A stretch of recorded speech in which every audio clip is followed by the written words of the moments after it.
just got off the phone talking to a client that had a healing last week or something the week before.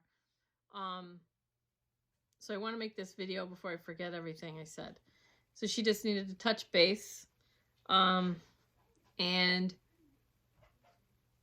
going to post this video in the Renegade Yogi Reiki group.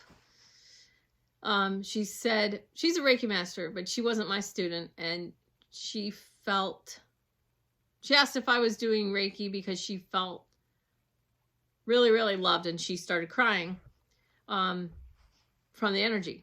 And I just want to say, I mean, that's what you'd want to hear as a healer. That's what you would want to hear from your clients, of course. But everybody can get it. If you raise your vibration, the higher you raise your individual vibration, the more your energy will have more of a divine, godlike love to it, like love and acceptance. So energy healing is going to raise your vibration no matter what. When you do Reiki, or if you do, if you do Reiki, let's just stick with Reiki right now. What I do is not really Reiki. I do Reiki on really sick people, really old people, and babies. I'll just do straight Reiki on those people. But everybody else, I do key energy. But it's the same divine healing energy.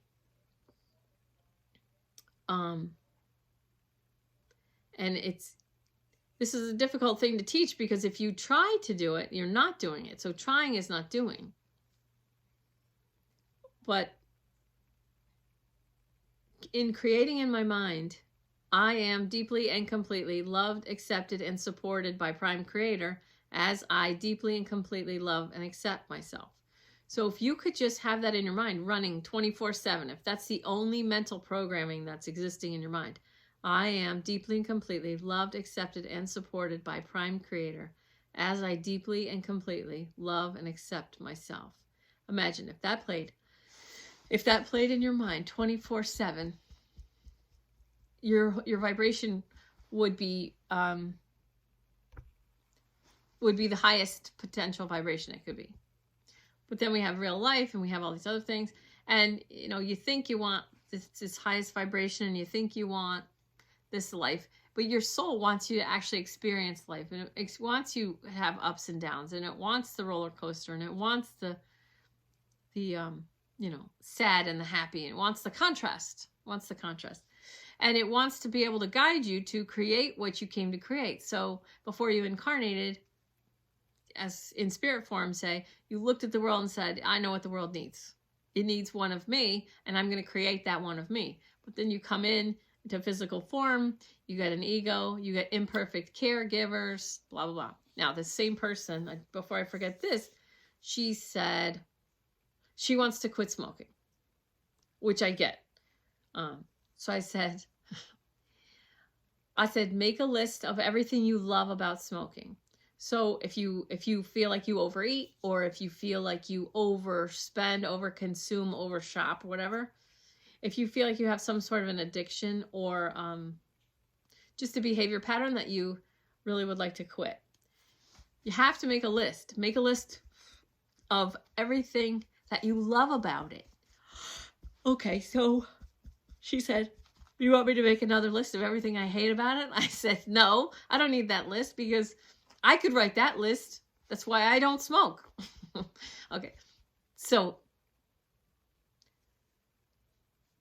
but that's what the ego entices us to do. Make a list of everything I hate about whatever. But then you're feeding that, and you're focusing on it, and so you're recreating it over and over and over and over. And I'm going to say this again, but in the video, but you're always a vibrational match for something. You're always a vibrational match for something. So right now, I say, make a list of everything you love about smoking.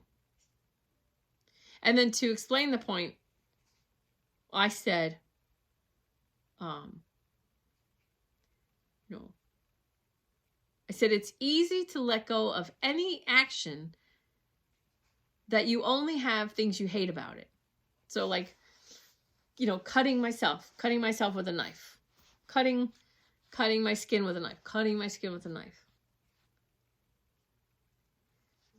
people who have in their mind running, I am deeply and completely loved, accepted, and supported by Prime Creator as I deeply and completely love myself, they're not going to cut their skin. They're not going to repeatedly take a knife and cut and cut and cut and cut. They're not going to do that.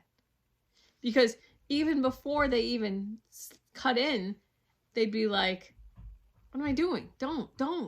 And the resistance would be like that way, like, don't do that. Okay?